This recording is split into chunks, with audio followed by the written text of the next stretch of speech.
Well, thank you once again. Welcome. Good morning. My name is Chris.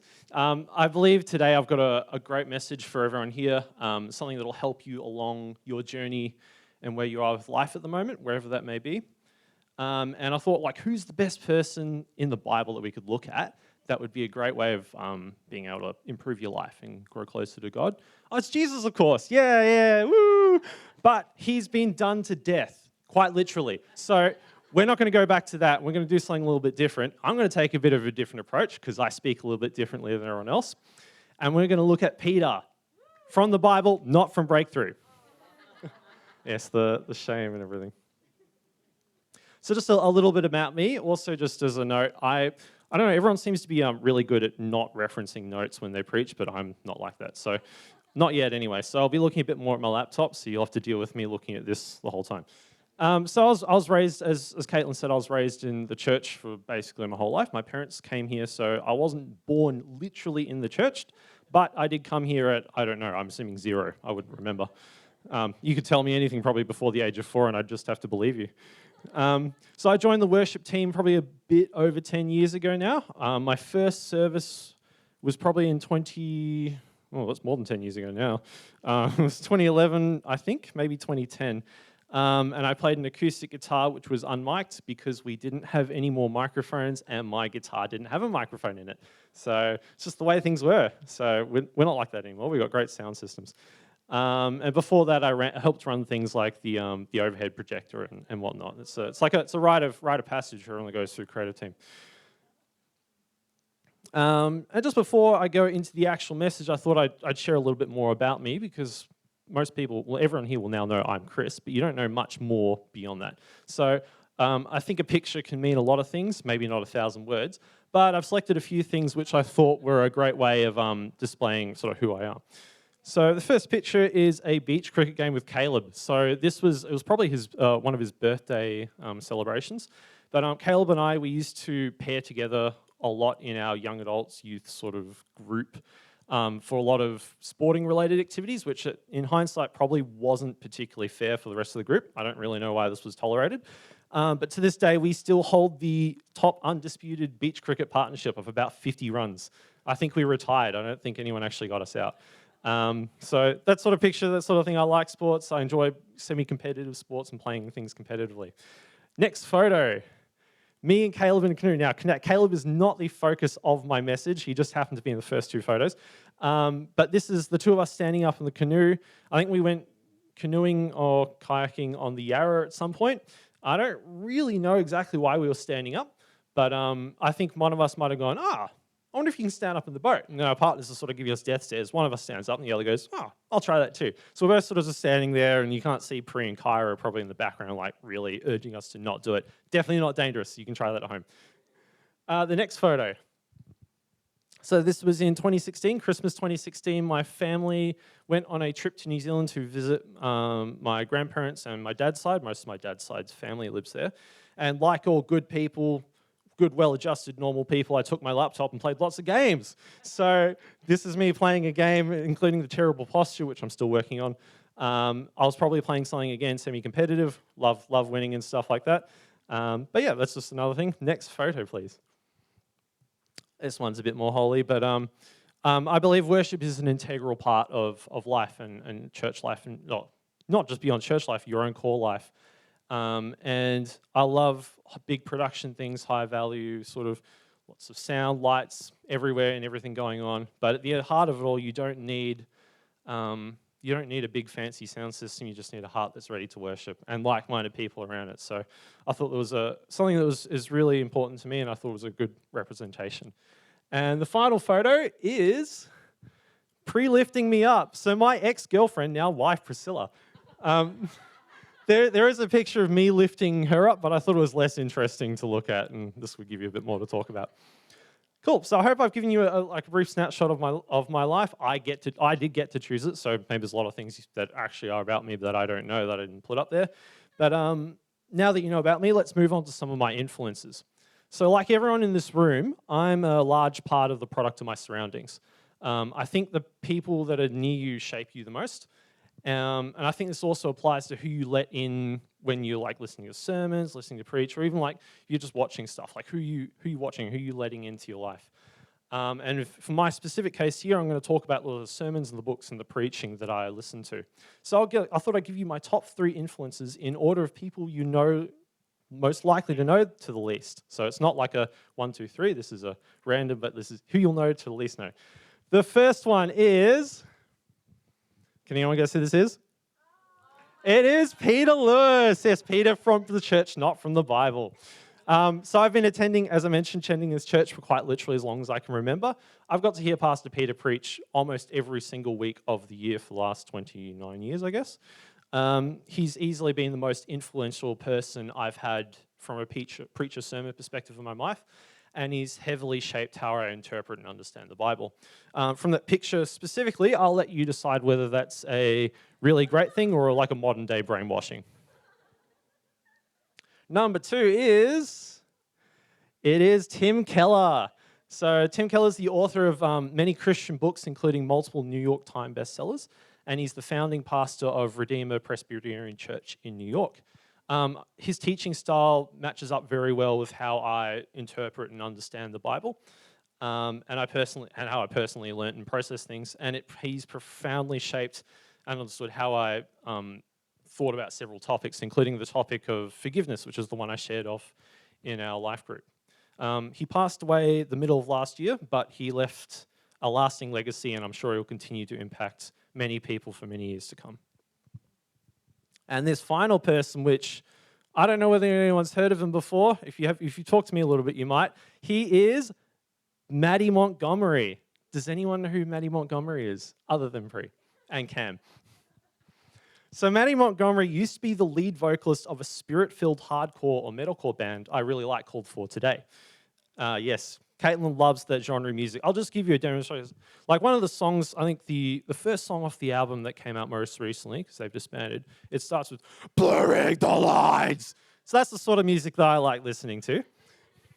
But before disbanding in 2016, he was famous or infamous, depending on sort of your beliefs and how you see things, for preaching in the middle of their music sets. At shows during his quick messages, he'd have people giving him the finger and telling him exactly what they thought of his religious messages, while the person next to them would be bawling their eyes out and asking for Jesus to come into their life for the first time. He wasn't the sort of preacher that usually was, or singer that was normally playing at nice Christian venues with lots of happy Christians. There was lots of people that really, really didn't like him and really didn't like his preaching. So I initially watched some of the recordings of his 5-minute elevator pitches for Jesus at the shows. And seeing this level of conviction in his faith, it sort of led me on to looking at more of his stuff and his full-length messages and sermons that he'd preached as an evangelistic preacher rather than a screaming vocalist. And this all happened about 9 years ago. I discovered it when I got to learn and experience God's love at a time when I needed it the most. Since 2019, he's the founder and the lead pastor of the church, the Altar Fellowship, which I listen to regularly. I listen to messages from them regularly. All right, so on to the actual message. We've enough about me, more on the message. So the title of this sermon is Being Like Peter. So this is, again, Peter from the Bible, not from this church. This message was also inspired by a metalcore band. So it was a song called Hindsight by a band called Wolves at the Gate. The song follows along the story of Peter, and it's like a bit like a written diary, but obviously in a song form. It was starting with his prideful stance of being the one, always being like first in line and everything, right up into that realization where he betrayed Jesus, and then the revelation of grace that came along after it. The song's not as screamy as some other songs that I'd normally listen to from the genre, so give it a listen after this if you'd like. All right. So in order to be like someone, you've got to know who they are. So let's find out. Let's ask the question, who was Peter? So the term who can be, we can break it down a few different ways. So you can be objective about what something is or someone is, and you can be subjective about who they are, depending on sort of your point of views and what you know and what you believe about them. So I could ask a very loaded question like, who is Anthony Albanese? And you can answer something like Prime Minister of Australia. That is an objective statement. Only child, objective statement. Father of his son Nathan, objective statement. Hawks supporter, objective statement. Or something like horrible, or savior, or strong, a strong leader, or a disaster, all depending on how you see him. So those are all subjective ones, which you might have reasons to believe that based on things, objective things he's done. But there's a lot of different ways of seeing who they are. So I thought we'll look at both of those different types of who Peter was from the Bible.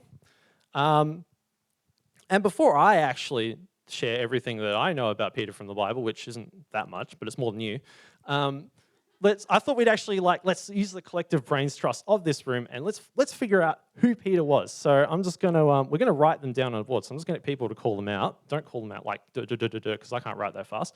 And to also help in the to help you to remember things and to give someone else something to do, I thought Jay could act out all the things that we say that Peter from the Bible is. So just one moment, I'll just have a drink and then we can start off. I must admit, my Peter does look very Josephy, but my costumes were limited to what I could find in my father's closet this morning as I left for church. So I'm pretty happy with what I did. All right. So I thought I'd just start us off just to give you an... Oh yeah. This is one of the serviettes from the kitchen. That's perfect. So I thought I'd start you off with three that I've written down here. So the first one is a saint. I don't write very much now. I use a computer for almost everything, so my writing's not great. He was an attempted murderer. Oh, attempted. Yeah, attempted, not actual.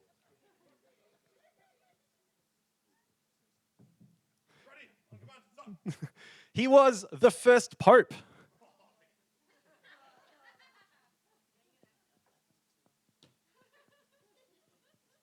All right, now I'm going to throw it to the audience. What do you want to see Jay act out? I mean, what do you want Peter? All right, so who was Peter? A disciple. Where's Jesus? I act out a disciple. How does one act out a disciple? I don't know, you do it. It's your job, not mine.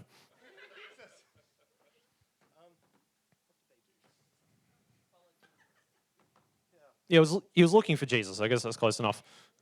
All right, what's another one? Impulsive.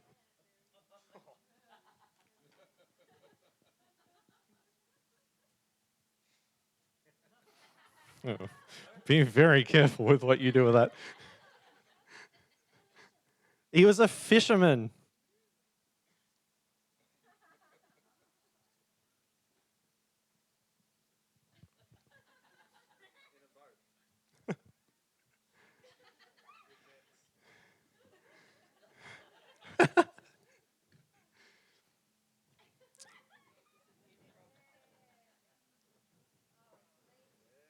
Yeah, there we go.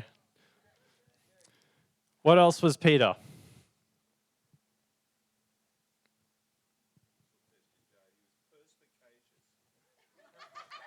I've never even heard that word before, but I'm just going to take a guess of what it sounds like. Passionate. I'm glad I didn't have to write a word down that I didn't know what it was. It could be opening myself up to all sorts of things with that.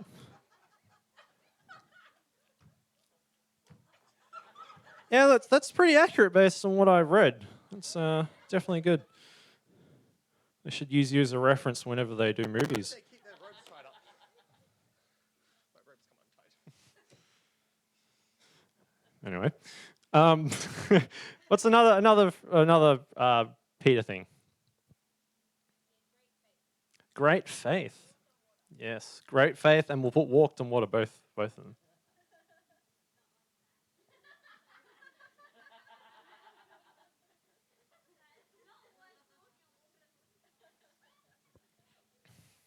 Do a couple more.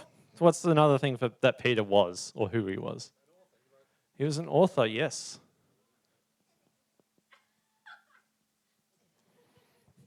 I'm going to enjoy looking back on all these things. I don't get to see half of them while I'm writing it down.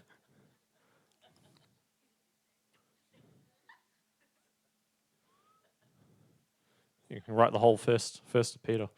Last one. What was Peter? Gatekeeper of the gates of heaven. That's a good one. I didn't actually have that one.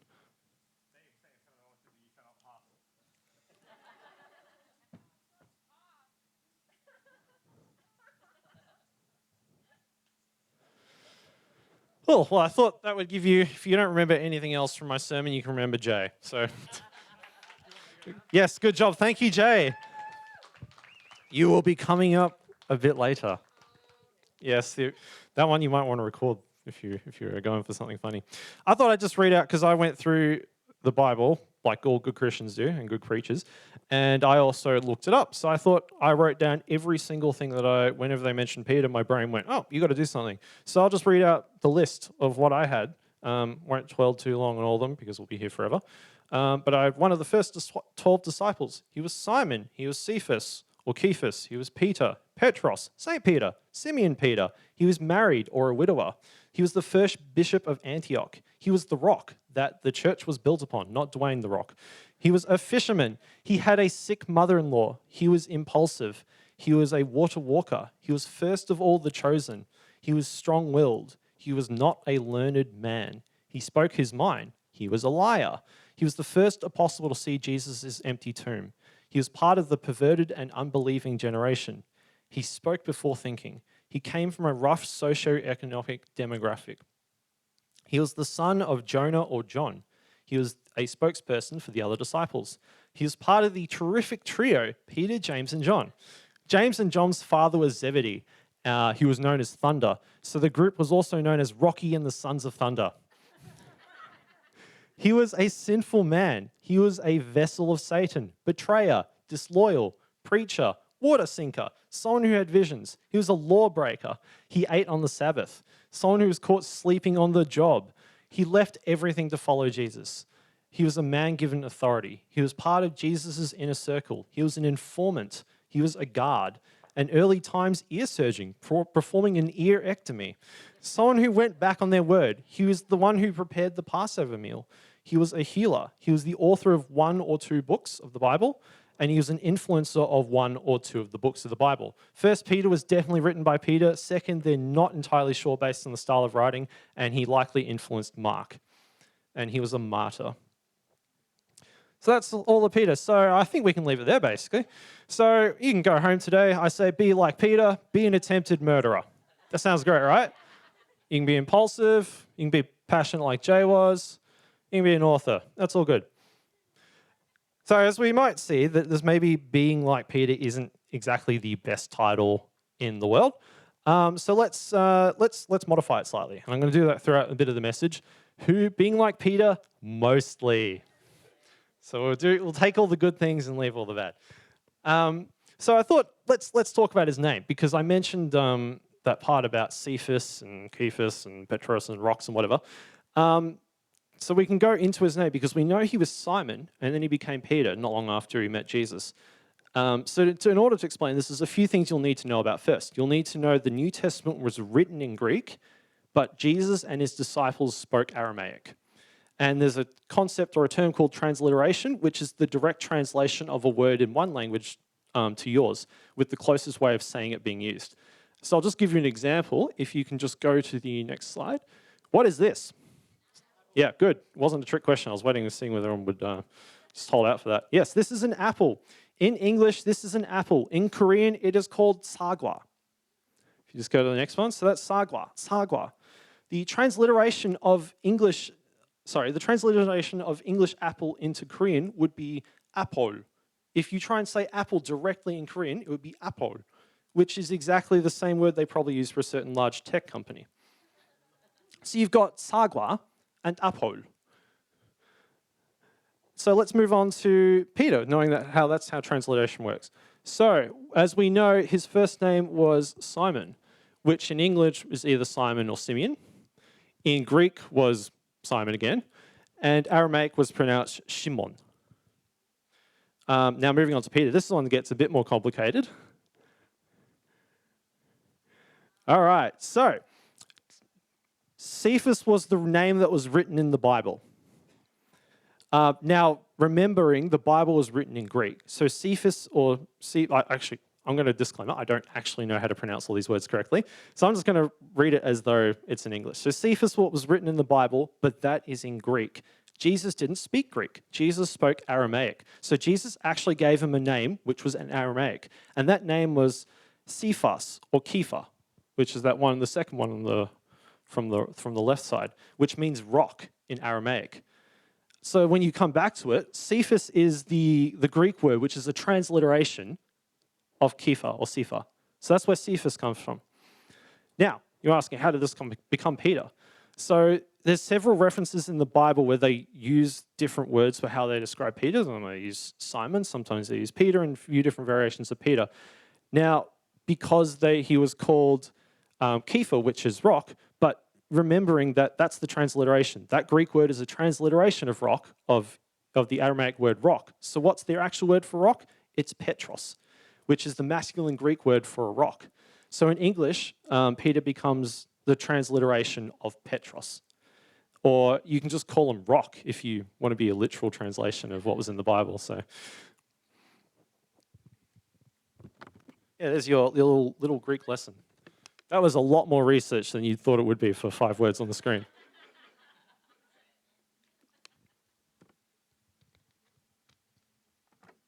All right, moving on to the actual message. Now, you know a little bit about me. You know how Peter and Simon all existed in one person. So the first point is Peter was an ordinary person. So when you think about the disciples from the Bible, you might see them as 2 different types of people. You might see them as an absolute bunch of idiots who are really silly and stupid people, and we as modern holy Christians with the entire Bible at our disposal would have done so much of a better job if we're in their situation. You mean, how many times did they stuff up over and over and over, and they had Jesus right next to them every single time, ignoring the fact we've got the Holy Spirit right now. But you thought you'd do better, yeah? So you see them as just like some stupid idiots or whatever. Or you see them as too holy to ever live up to because they were in the Bible and Jesus was with them the whole time. The disciples were the first 12 people that Jesus sort of took under his wings and trained up and everything. So neither of those 2 statements are completely false. They obviously made a lot of mistakes, and they did a lot of things which in hindsight were like just really stupid. But it's also at the same time, Jesus was with them. They had literally the best teacher in the world helping them how to do things. But I think, despite what you think, I think they're a little bit more relatable to us in the room and people online than you might otherwise think. So let's look at a few different things underneath what an ordinary man of Peter was like. The first one, he was a fisherman by trade. So we've mentioned he's a fisherman, so I thought I'd go in a little bit more about him being a fisherman. So in Matthew 4:18-22, I'm reading from the NET translation. As he was walking by the Sea of Galilee, he saw 2 brothers, Simon, called Peter, which we know about now, and Andrew, his brother, casting a net into the sea, for they were fishermen. He said to them, "Follow me, and I will turn you into fishers of people." They left their nets immediately and followed him. Going on from there, he saw 2 other brothers, James, the son of Zebedee, and his brother John, in the boat with his father Zebedee, mending their nets. Then he called them. They immediately left the boat and their father followed him. So fishermen in the Bible were not a particularly high-paying job. It was a job that required many long nights and hours, maybe a little bit like Mark having to drive back from Perth. So very, very long nights out in the water and I guess long days out in the water as well. This was a very physically demanding job. He didn't just press a few buttons and everything worked together. He had to be out there, obviously a lot of strength required to pull in the nets. Being out there in the heat and the cold in that sort of climate it got very extremely hot and very, very cold at night. Fishermen were probably also quite rough people. This was not a job where you needed to be really nicely in social and formal etiquette. So they probably didn't have a lot of those nice things that you get associated with maybe nicer classes in that day and time. So Peter himself was actually presumed quite competent at being a fisherman. He had obviously had a successful fishing business with his partnership, which was either Zebedee or his partnership with the 2 sons, James and John. And they had enough money to be able to hire people in, so it wasn't just them doing all the work. The Sea of Galilee was a very strong economic fishing zone, so being a fisherman there wasn't an uncommon job, and it was probably very integral to both their economy and actually being able to feed them.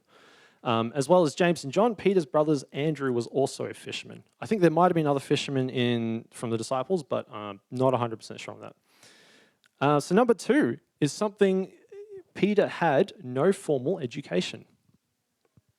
So feeding in from the previous point, his last line of work, or his previous line of work, didn't exactly need 12 years of schooling or anything like that. And he also didn't need any religious training to be a good fisherman. Just as a note before this, so I'm going to talk about the Sanhedrin, which is the Jewish court of law. And we've also got rulers, elders, and experts in the law, which are trained and educated people in, according like the way where we talk about trained and educated people, trained and educated in Bible stuff. So in Acts 4:13, when they saw the boldness of Peter and John and discovered that they were uneducated and ordinary men, they were amazed and recognized these men had been with Jesus. So Peter would have experienced a lot of regular preaching and preaching, I call it. I don't know what you'd call it back in the original day, in their synagogues. So he would have heard a lot of things from the rabbis, learning about the like the Torah and the Old Testament. But unlearned specifically means they did not have formal training in the Mosaic law, which is also called the Torah. It's also likely he could read, write, and understand Greek. Because as a fisherman, he had to do a lot of trading with other people, so he had to speak multiple languages. But the guess of people much smarter than me was his Greek was probably there but a bit butchered, sort of in the same way that he learnt it on the job but didn't actually formally learn it, which is how you get the difference between 1 Peter and 2 Peter, because 1 Peter was written by someone that didn't really know Greek, and 2 Peter was written by someone who really knew Greek. So it was suspected that he might have told someone and they were writing it down as he went. We'll move on to the third part.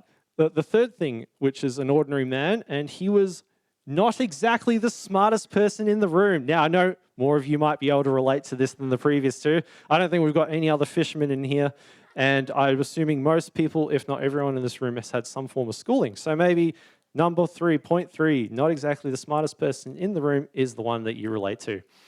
Luke 24:11-12. But these words seemed like pure nonsense to them, and they did not believe them. But Peter got up and ran to the tomb. He bent down and saw only the strips of linen cloth. Then he went home, wondering what had happened. So let's just picture. So I'm Peter, and I've just been told Jesus is going to resurrect. He said that many, many times. Disciples didn't really seem to get it, but you've heard it, so he doesn't have that excuse. And he pondered things in life. Like, what did Jesus mean by this? There's an empty tomb, and he's told me he's going to raise from the dead. What did he mean? What has actually happened? Who could possibly know what would happen? So we're giving him a little bit more flack than maybe is warranted. But nonetheless, it doesn't seem like something that it should be too difficult to connect. Another situation where he didn't quite get things right was Matthew 16:13-20. When Jesus came to the area of Caesarea Philippi, he asked his disciples, "Who do some people say that the Son of Man is?" They answered, "Some say John the Baptist, others Elijah, and others Jeremiah or one of the prophets." He said to them, "But who do you say I am?" Simon Peter answered, "You are the Christ, the Son of the living God." And Jesus answered them, "You are blessed, Simon, son of Jonah, because flesh and blood did not reveal this to you, but my Father in heaven. And I tell you that you are Peter, and on this rock I will build my church, and the gates of Hades will not overpower it. I will give you the keys of the kingdom of heaven. Whatever you bind on earth will be being bound in heaven, and whatever you release on earth will have been released in heaven." Then he instructed his disciples not to tell anyone that he was the Christ. So this is a pretty big command and authority that he was given. He was given knowledge that very few people at the time knew, and he was told not to tell anyone else. Now, I know the Bible, when verse 1 to next verse, doesn't always mean it literally just happened, because there's also different books of the Bible which then have different stories in between those verses.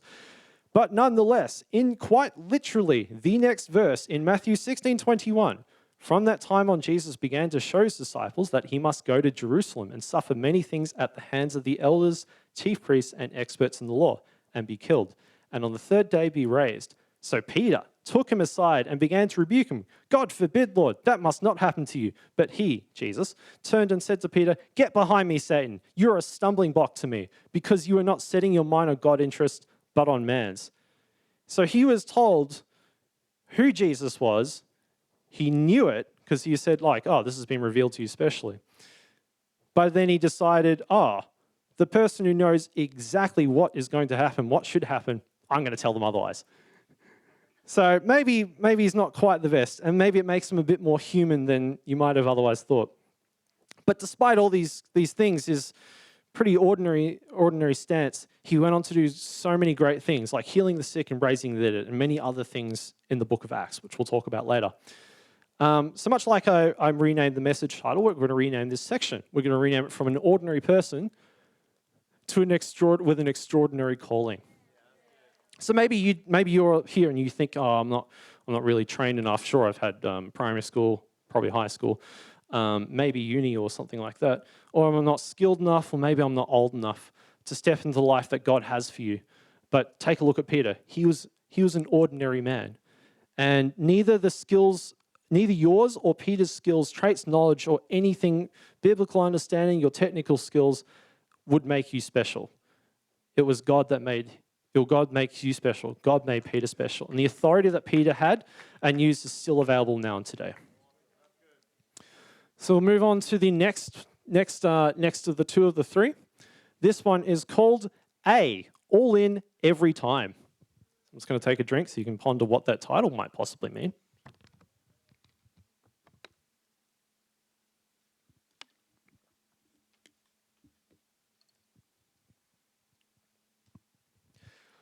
So this title has come from an experience I had in school. I'm pretty sure it was year 12, so probably a bit over 10 years ago now. In year 12, I took a class called Specialist Maths. Does anyone in this room know what Specialist Maths is? Anyone who's just having PTSD sort of situations from Specialist Maths? So for those who don't know what it is, it's one of the VC final year subjects. It was the hardest of the maths subjects you could take. Had a lot of abstract concepts. So instead of just plussing numbers together, suddenly you're plussing imaginary numbers together. And you're plussing boxes together. And you're looking at formulas, which when we asked for the explanation of what it means, my teacher quite literally said, you just memorize this one, you only learn that in uni. So I thought that was great. Anyway, so early on in the year, in my year 12, we had a test on this which counted towards our final end of year score. I think the test had a mixture of short questions, long questions, and multiple choice. And the test was, as most things in specialist maths, was pretty hard. And all of us were quite strapped for time to get it completed. So test goes by, probably a week, maybe a couple of weeks later or something. We get our results. And one of my friends who normally struggles a little bit with the class, he got something like 90% right, maybe 100% for the multiple choice. And we thought, wow, this is like, you've done really well. But he didn't. That 90 or 100% did not translate to the long and short questions. Anyway, so it turns out he literally guessed every single multiple choice question, happily told our teacher and proclaimed it in front of him. And then the teacher boldly proclaimed from that point that we would never have any multiple choice questions in our test again. And he held up his end of the bargain. So I don't exactly know what my friend guessed when he guessed almost all of the questions right, but I'm going to take some creative liberty because I'm the creative leader, and I'm going to say he guessed A for every question, every time without thinking. So A, all in, every time, which is also what I'm going to call some real Peter energy. So let's look at three things that Peter did, which was A, all in every time, or just showed lots of great Peter energy. So the first one is building tabernacles, which are sacred shrines, during the transfiguration of Jesus. So this is in Matthew 17, 2-8. 6 days later, Jesus took him with Peter, James, and John, the brother of James, and led them privately up to a high mountain. So he's taking Rocky the Sons of Thunder up with him again. And he was transfigured before them. His face shone like the sun, and his clothes became white as light. Then Moses and Elijah also appeared before them, talking with them. So Peter said to Jesus, Lord, it is good for us to be here. If you want, I will make 3 shelters, one for you, one for Moses, and one for Elijah. While he was still speaking, a bright cloud overshadowed them, and a voice from the cloud said, This is my dear son, in whom I take great delight. Listen to him. When the disciples heard this, they were overwhelmed with fear and threw themselves down with their faces to the ground. But Jesus came and touched them. Get up, he said. Do not be afraid. When they looked up, all they saw was Jesus alone. So, sounds pretty nice.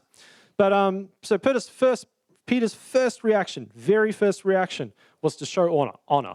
Great, absolute great thing. And the way he showed honor was to build tabernacles to all 3 of them, very important figures of the church. Not quite right.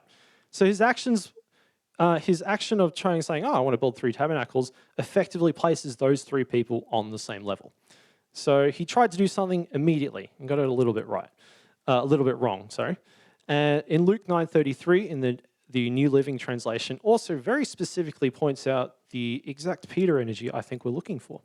As Moses and Elijah were starting to leave, Peter, not even knowing what he was saying, blurted out, Master, it's wonderful for us to be here. Let's make 3 of those shelters as memorials. 1 for you, 1 for Moses, and 1 for Elijah. Amusing, yes, but that's Peter's energy. That's the immediate action, ready to honor and ready to respect, even if he was only just doing what he thought was best at the time. Some people, that might be easier than others to just do something without thinking. Some of us, it takes a little bit more effort. Number 2 was when he first met Jesus, he was asked to cast his nets out. So this is in Luke 5:4-6. When he had finished speaking, he said to Simon, put out into the deep water and lower your nets for a catch. Simon answered, Master, we've worked hard all night and caught nothing, but at your word I will lower the nets. When they had done this, they caught so many fish that their nets started to tear. Now, Peter had a lot of very good reasons why not to put his net back into the water. So let's pretend to be Peter for a little bit. Makes it easier. So picture this: you are now a professional fisherman or fisherwoman. So think about what Jay was doing before. You can actually do it. You are now that. You're not Jay, you're Peter, you're a professional fisherwoman. So you know your stuff. You've been doing this for 10, 20 years, you've got a successful business, everything's good. You've just fished all night and caught absolutely nothing. We're talking like probably 8 hours, maybe more, of time for fishing for literally nothing. And you've just finished the grueling process of washing all of your nets, which doesn't exactly explain in the Bible, other than everywhere I read, it didn't sound like a particularly fun process. I don't know if it counts as cleaning if you spit on it. So, and then someone you admire, albeit not an actual fisherman, offers you unsolicited advice to say, just do the same thing again that you did last night. And so despite every single logical reason for Peter not to have done that, he did it anyway. He had the biggest fish haul he had ever had. That's Peter energy. And the third one, the one that everyone knows, the one we mentioned up there, is walking on the water. So let's actually look at the passage. Matthew 14:22-33. Immediately, Jesus made the disciples get into the boat and go ahead of him to the other side while he was dispersed the crowds. And after he sent the crowds away, he went up to the mountain to pray by himself to pray. When evening came, he was there alone. Meanwhile, the boat, already far from land, was taking a beating from the waves because the wind was against it. As the night was ending, Jesus came to them walking on the sea. When the disciples saw him walking on the water, they were terrified and said, "It's a ghost," and cried out with fear. But Jesus immediately spoke to them. "Have courage, it is I. Do not be afraid." Peter said to him, "Lord, if it is you, order me to come to you on the water." So he said, "Come." Peter got out of the boat, walked on the water, and came towards Jesus. But when he saw the strong wind, he became afraid, and he started to sink. He cried out, "Lord, save me." Immediately, Jesus reached out his hand and caught him, saying to him, "You of little faith, why did you doubt?" When they went up into the boat, the wind ceased. Then those who were in the boat worshipped him, saying, "Truly, you are the Son of God." So my first thought about reading this passage and then related to the title was he also sank in said water. Like, how little faith he had. I'd do better. Second thought and question, because we're just having a go at Peter, what were the other disciples doing? So we don't actually know exactly what they were doing. We know they were afraid because they thought they saw a ghost, but then after that point, it doesn't mention them.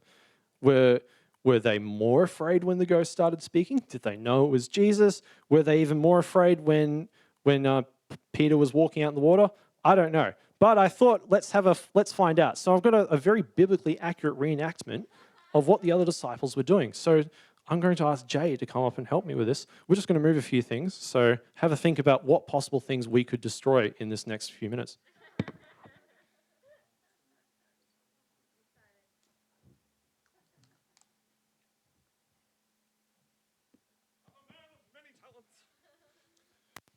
Just here on the left, yep, where your net is. Yes, nice. Mostly. Maybe. I'm like Peter. Yes, like Peter. Just doing quickly. All right. All right, so we are now the disciples out in the boat. And we're wondering, no, we're not sleeping. I'm assuming the whole context of this, he was rowing from one side of somewhere to the other. So it was like, I'm assuming it was a lake, it wasn't a sea. Yes, so I don't know, maybe they had oars. I don't know whether they actually had oars or a sail or something like that. It's not clear in the Bible. And I didn't do much research beyond that. So anyway, so we're in the boat. We're all pretty happy. We're rowing along. And we see Jesus. We think it's a ghost. And then we start yelling, "Ah, it's a ghost! Ah, ah, ah, ah!" We start running around because there's a ghost. Start running around the boat. Ah, ah, what are we going? There's a ghost. Oh my gosh, the ghost starts speaking. Ah, ah, there's a ghost speaking. Ah, ah, ah. Oh my gosh, somewhere Peter's now talking to the ghost. What's he doing? Ah, they're more yelling. Ah, ah, what's he doing? The crazy man, he's talking. Ah! Anyway, that was what we thought might be a reenactment. If you've just joined back from us, yelling on as preaching happens in every second Sunday. So we'll see you back again.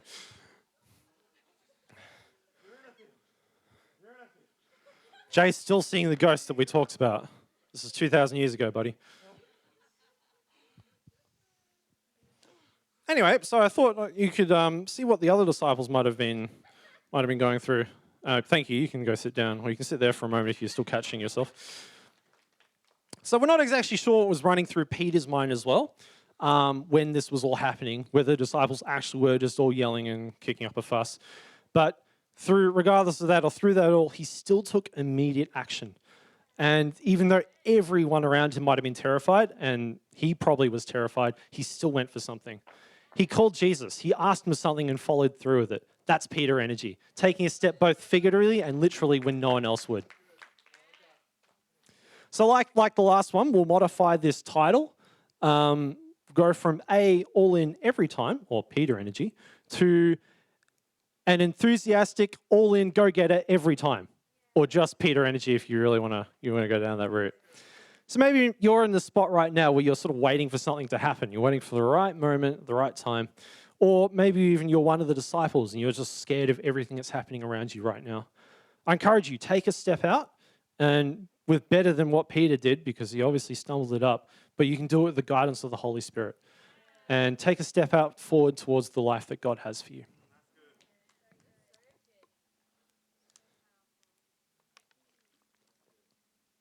And the final of the three is the unfaithful, lying, disloyal disowner. So I might actually be wondering, because most of these, I've spun them around. So you might be going, oh, how's he going to spin this into something positive? How can something good come out of being a liar, disloyal, disowner, unfaithful? Because up until this point, you could say, it's just like a job interview where you go, oh, what's your biggest weakness? And you go with your holiest attitude, definitely not lying about anything. I care too much. And so there's a sort of thing where it's like, it's a negative, but it's not actually that bad unless you're in some environments where you actually don't need to care. But it's the sort of thing where you go, oh yeah, it's bad, but it's actually good. So you could sort of argue those two things for the first two. He's like an ordinary man, but he's got an extra calling. He did everything impulsively, but he was doing it in faith. So it's sort of things like that. But how do you spin this into something positive? We have to wait to find out exactly how. So for this point, we're just looking at one entry in the diary of Peter's life. So instead of the three, and this is the betrayal of Jesus. So this is one of the few passages in Scripture where this event is told in every single one of the Gospels, and they cover very similar things about it. So let's look how Mark describes it in Mark 14:66-72. Now, while Peter was below in the courtyard, one of the high priest's slave girls came by. When she saw Peter warming himself, she looked directly at him and said, "You were with that Nazarene, Jesus." But he denied it. "I don't even understand what you're talking about," which is a bit weird considering he obviously did understand because he responded back. Anyway, then he went out to the gateway and, I understand what you're talking about. Yeah. Then he went out to a gateway and the rooster crowed. When the slave girl saw him, she began again to say to the bystanders, "This man is one of them." But he denied it again. A short time later, the bystanders again said to Peter, "You must be one of them, because you're also a Galilean." Then he began to curse, and he swore an oath, "I do not know this man you are talking about." Immediately, a rooster crowed a second time. But Peter remembered what Jesus had said to him, "Before the rooster crows twice, you will deny me 3 times." And he broke down and wept. And in Matthew and Luke, they specifically highlight wept bitterly. And here we are. So this was probably the lowest point of Peter's life. What were just a few words that were spoken in the Bible was probably basically an eternity to him. In his mind, I'm suspecting he probably also recounted every single situation he talked to Jesus, every time that Jesus had declared something or said something about Peter, and every time that everything that Peter had promised back to Jesus. So this is not even 12 hours before Peter made a promise to Jesus in Mark 14:27-31. Then Jesus said to him, "You will all fall away, for it is written, I will strike the shepherd, and the sheep will be scattered. But after I am raised, I will go ahead of you into Galilee." Peter said to him, "Even if they fall away, I will not." Jesus said to him, "I tell you the truth. Today, this very night, before the rooster crows twice, you will deny me 3 times." But Peter insisted emphatically, "Even if I must die with you, I will never deny you." And all of them said the same thing. There's also another promise and declaration in Matthew 16:14, where he told Jesus that he was Christ, Son of the living God. And Jesus told him back that God had revealed that to him. So these are more things that has built up the concept that Peter was big in Jesus' eyes. Like it was a big deal. And Peter was supposed to be the rock that the church was built upon. He was given the keys of the kingdom to heaven and granted authority. And there's other things where maybe Peter's thinking about the other times he actually messed up. Obviously, the one we just talked about was sinking in the water. He was told face to face by Jesus that he had little faith. And the transfiguration, when he was trying to show honor to Jesus, but making him at the same level as Elijah and Moses. In the Garden of Gethsemane, probably about half a day before the actual betrayal took place, he fell asleep. Jesus took Peter, James, and John with him while he was praying in a really awful time, and they all fell asleep. He attempted to defend Jesus, only to be told to stop, and watching the defensive damage that he'd just done be healed back to normal by the very person you were trying to protect. And lastly, he was commanding Jesus to stop talking about his own death, only to be told by Jesus that he was Satan and to stop immediately. So you think all these thoughts are running through Peter's mind, and he's like, what have I done? I literally had probably, in that point in time, I'd say he was the most Christian person that, before Jesus died, obviously, that you could sort of get. He was the closest person that Jesus had with him in terms of, hey, I've got all of this planned for you. Go forth. And this was probably also the last time that Peter was with Jesus before he died.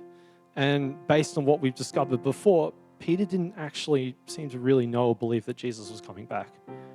So this is the last time he's ever seen what he called one of his best friends. And he just said, I don't know that person.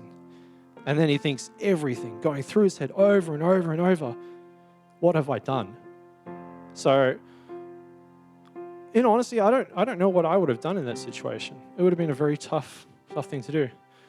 But with this section, I actually can't spin it in any positive manner. There's no secret or hidden answer. I'm not going to come up with some special but this happened and that's all good. That's why being a betrayer and liar is a really great thing. By all accounts, Peter made enormous blunders and he dug himself into the situation he's in. He was completely responsible for every single thing he did. And it's made even worse by the fact he was a very ordinary person who just did things impulsively. So that it wasn't even he was just doing things, but he made a mistake. Like, this was him. His impulsive actions of being a person that doesn't really know that much was the result of his failure. His failure was tied to who he was. I think one of the last lines in the song that inspired this message, Hindsight, really describes it. Am I different than Judas, for I betrayed the kindest friend. I'm all out of excuses with nothing to make my amends. So maybe you're here right now. Maybe you've got some of those same thoughts. Maybe you've made promises to God, or you've made promises to people that were very close to you, but you weren't able to keep. Or maybe you've had goals and aspirations, or even prophetic words spoken over you in parts of your life, and you've either made backwards progress in meeting them, or you've actually destroyed all possible chance of them actually happening. Maybe you don't believe you can do it, or you can ever be up to the right standard that you're setting, or you're understanding what God thinks you're setting, or what the Bible, what the world is telling you, what Christianity is doing, is telling you through the world lens that we live in, is that you are not enough. You will never be able to make what you promised. So let's continue to read on and see what happens. In John 21, 1-11. After this, Jesus revealed himself again to the disciples by the Sea of Tiberias.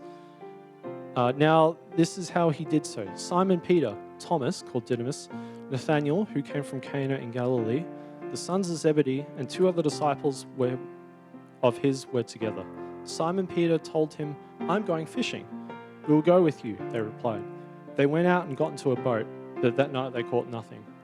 When it was already very early in the morning, Jesus stood on the beach, but the disciples did not know that it was Jesus. So Jesus said to them, Children, you don't have any fish, do you? They replied, No. So he told them, Throw your net on the right side of the boat and you will find some. So they threw the net and they were not able to pull it in because of the large number of fish. Then the disciple whom Jesus loved said to Peter, It is the Lord.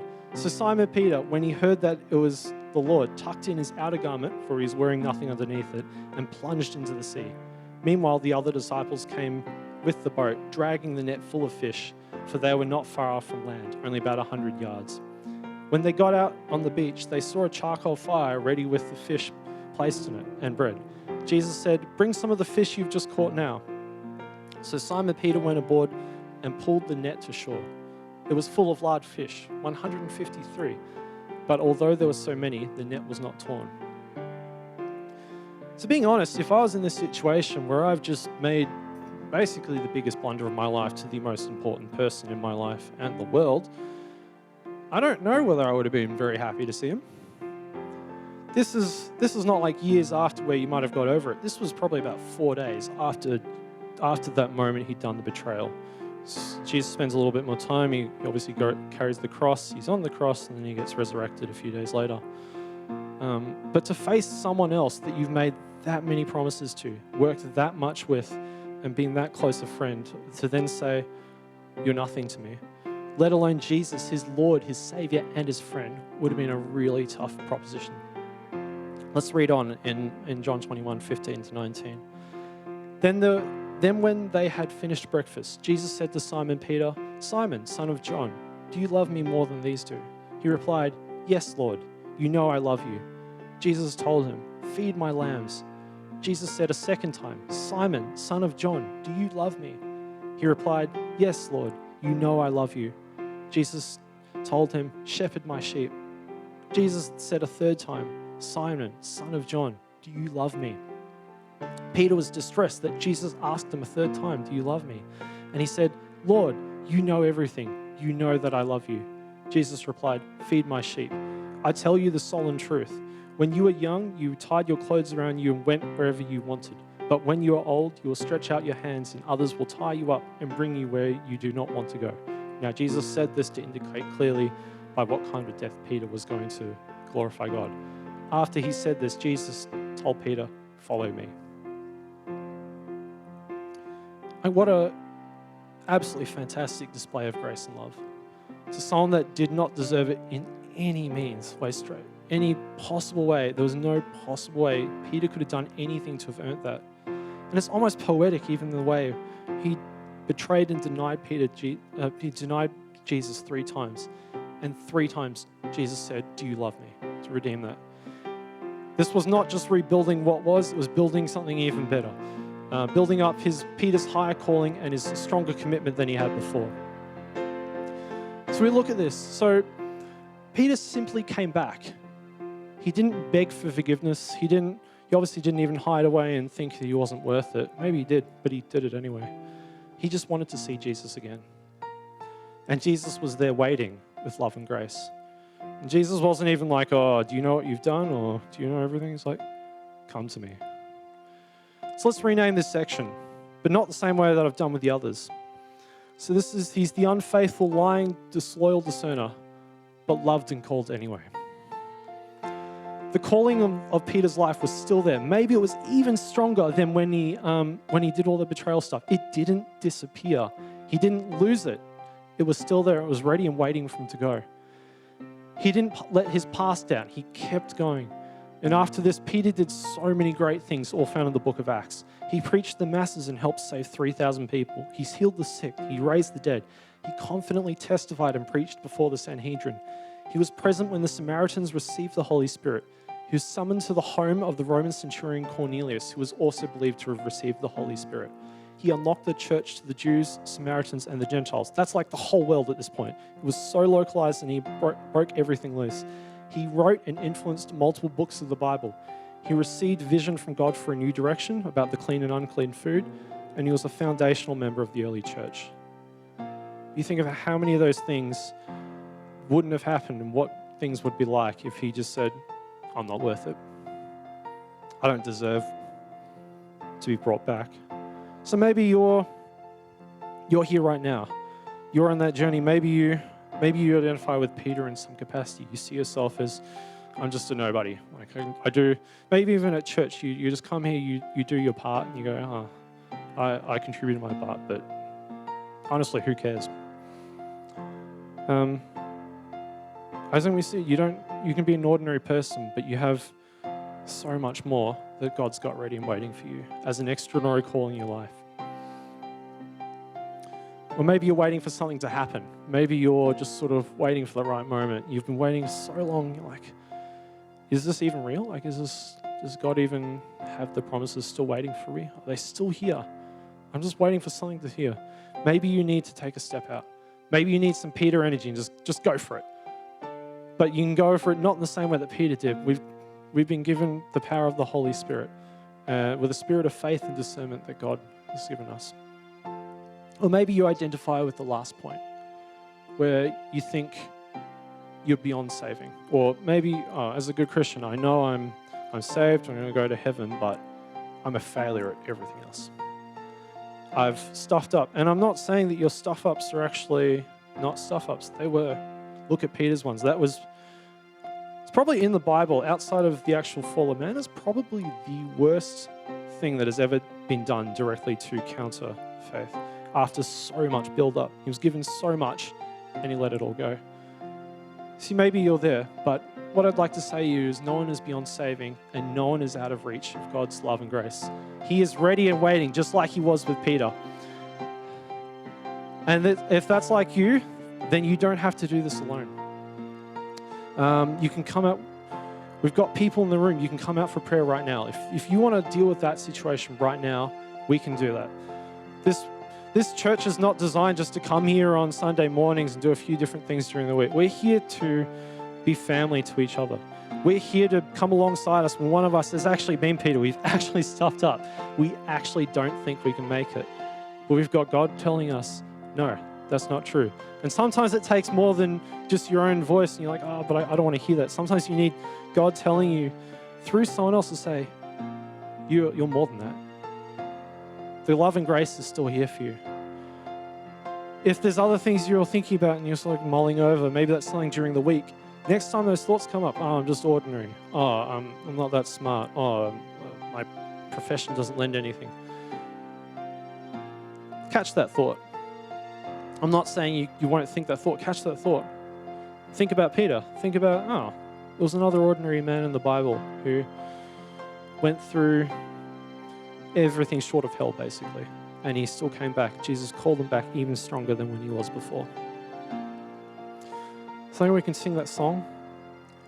And let's just, if you want to come up the front for prayer, you can come up the front. If not, you can just pray in your own hearts and sing along with us as we go.